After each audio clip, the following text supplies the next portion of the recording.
Please join me in welcoming Maya Shankar.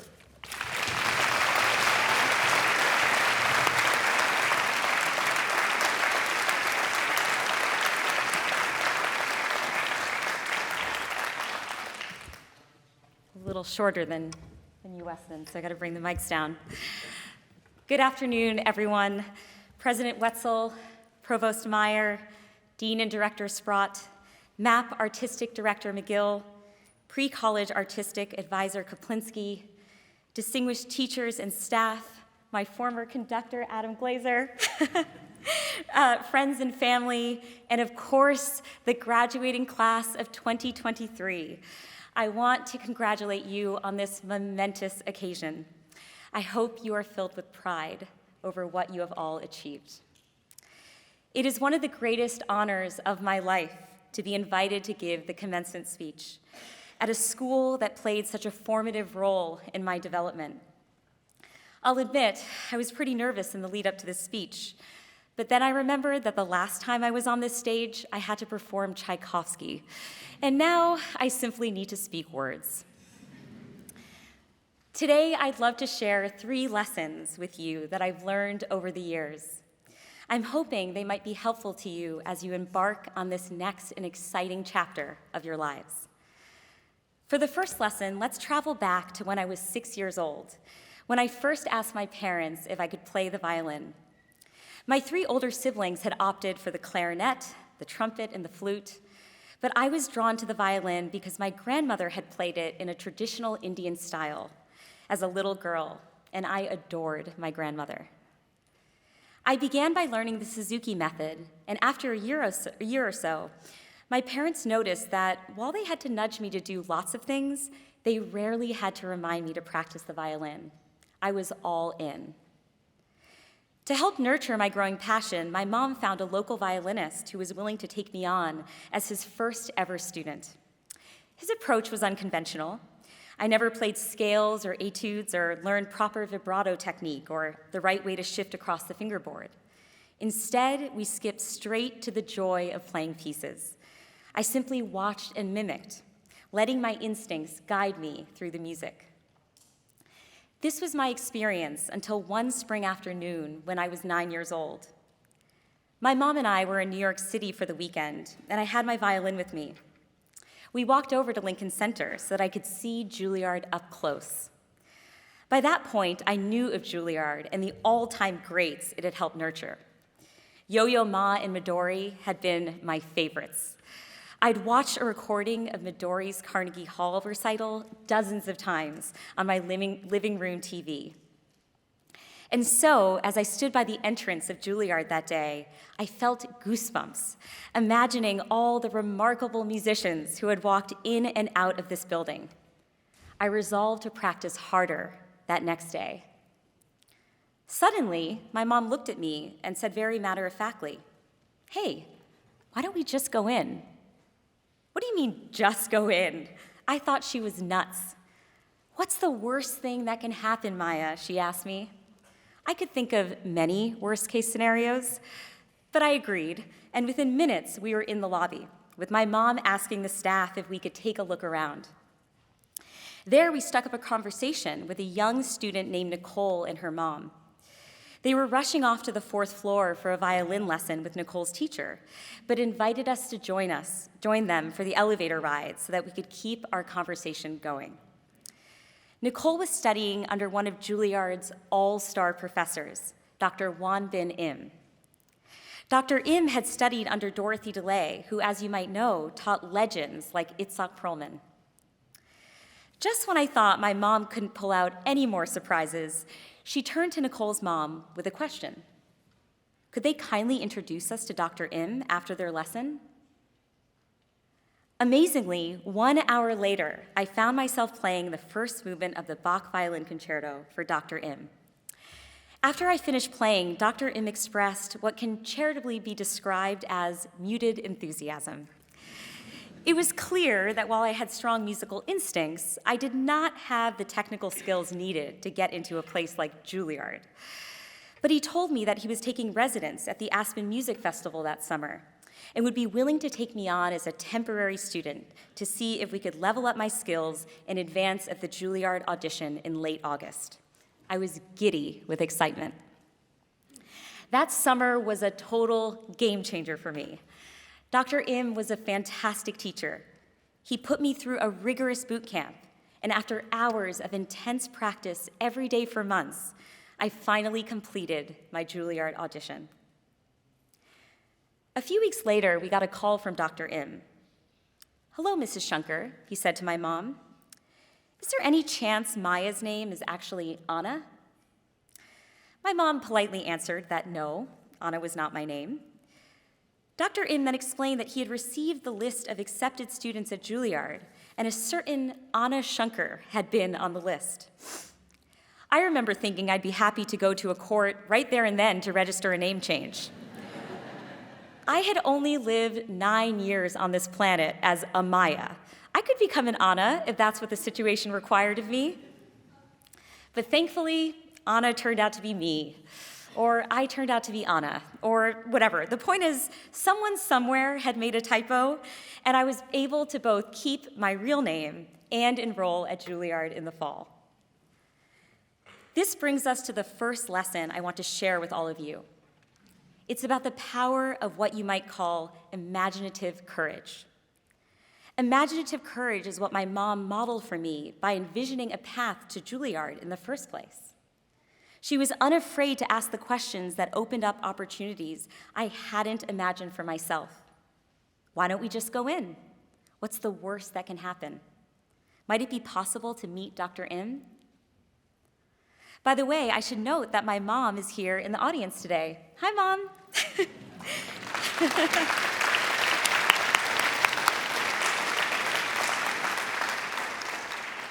Feels good to have gotten an actual invite to enter the building this day, right? When I said earlier that I didn't have a chance of getting into Juilliard when I first played for Dr. Im that spring day, I was not being falsely modest.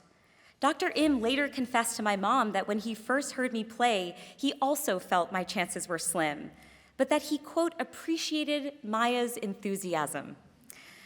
My mom had created a critical opening for me. If she had not taken that bold step, I would never have experienced the joy and growth that I had here at Juilliard. Some of you here will go on to become professional musicians. Others of you may become teachers or doctors or activists. Your paths will develop and change. And there will be times when it seems like what you want and hope for does not exist or isn't possible. But this is when you can call on your Juilliard training. A good musician knows that there is more to a great performance than simply playing the notes on the page. They know how to bring forth beauty and create feeling based not on what's there yet, but what they have imagined in their minds. As musicians, you all know how to look beyond the page, and life will require more of this same imagination. Years after my time at Juilliard, I ended up getting my PhD in cognitive science, where I studied the science of human behavior and decision-making.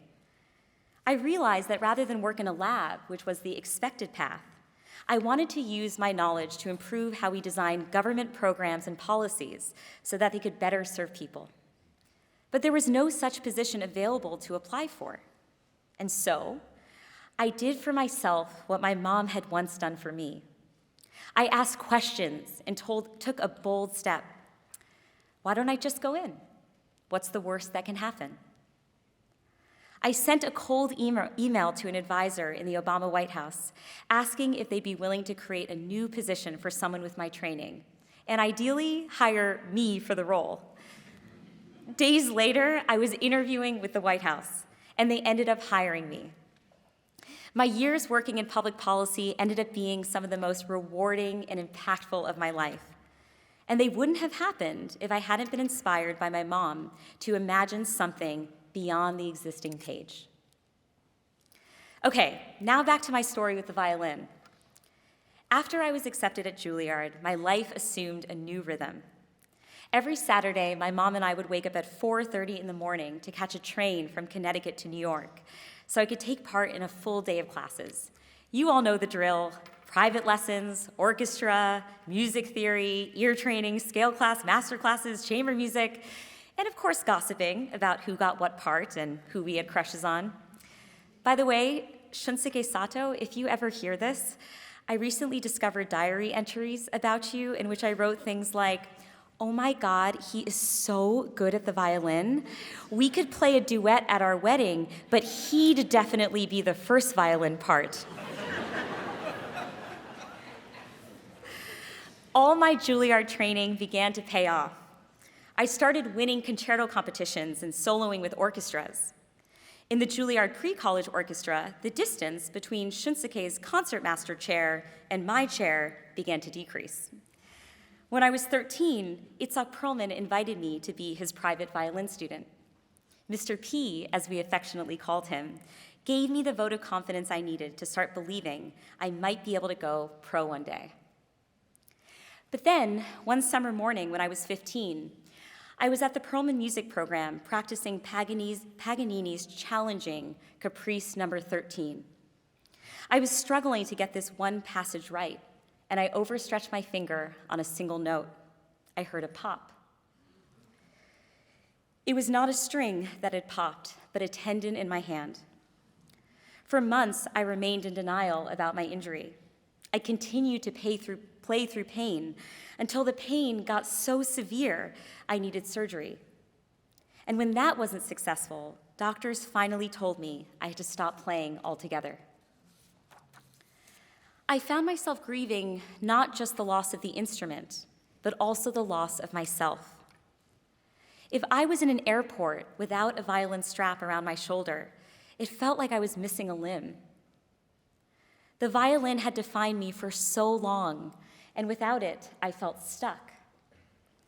I would later learn that this experience is known as identity paralysis, and it happens to a lot of us when we experience unexpected, unwanted change. Who we think we are and what we're about is suddenly called into question. Ultimately, I found my way again as a cognitive scientist, but this formative experience with change seeded a curiosity in me about how we as humans navigate the big changes in our lives and reckon with the shifts in self-identity that often accompany them. It's a topic I've been exploring over the past few years on my podcast, A Slight Change of Plans, where I marry science and storytelling to help give us better tools for handling life's twists and turns. Making this show inspired me to revisit my own relationship with the violin. I realized that what I missed most about playing the violin was that it had given me a vehicle for connecting emotionally with others. It turned out that this was at the root of my passion for music, and a hopeful message emerged from this insight. While I had lost the ability to play the violin, I could still find this underlying love of human connection in other pursuits. This brings us to the second lesson I've learned. We can anchor our identities not to what we do, but why we do it. Thinking of our identities in this way can make us more resilient in the face of change. As you imagine your future, ask yourself what drives you to do the things you love. What really lights you up about them?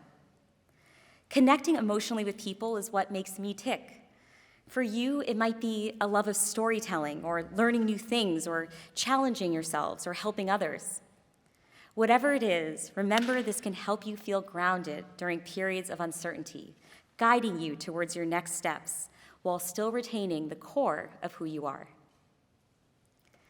The third and final lesson that I've learned is to make space for awe. I remember one night when I was 12 and at the Aspen Music Festival. I was lying in bed in the dark, listening to a recording of Anne-Sophie Mutter playing the Beethoven Violin Concerto on my Discman. You see, there were these things called CDs that we once listened to, class of 2023. My heart raced along with the melody, and I felt shivers down my spine during certain phrases. I was simply awestruck by how beautiful the music was and how it made me feel. But as I got older, there were many moments when I lost sight of how extraordinary music is. Especially in my teens, I became a far more self-conscious musician, fearful of how my peers would judge my playing, envious of those who seemed to play effortlessly, and burdened by the competitive nature of performance. My constant mental chatter, focused on all the wrong stuff, muted the awe. And then, as you know, I stopped being able to play. A few years after my injury, I was diagnosed with juvenile rheumatoid arthritis. This fully ended any hope that the violin might still be a part of my future. But then something else happened. One day in graduate school, I learned that I had been misdiagnosed. I could stop taking the immunosuppressant drugs and anti-inflammatories that had been a staple of my day-to-day life for 6 years up until that point. A week later, I received a phone call. The organizers of an academic conference I was slated to attend in South Africa that summer let me know that they had a surprise guest of honor, the violinist Joshua Bell. And they wanted to know if I'd like to perform the Bach double with him. They had no idea that it had been years since I picked up my violin, or that I had so much scar tissue built up in my hand, I realistically only had a concert or two left in me, period. I wanted this to be one of them. That night, I performed with Josh Bell on an outdoor stage under a starry sky in South Africa. In the middle of the second movement, when the two violins sing in unison, an old familiar feeling returned. My heart raced, and I was in awe of the music. How lucky are we as humans to be moved by music?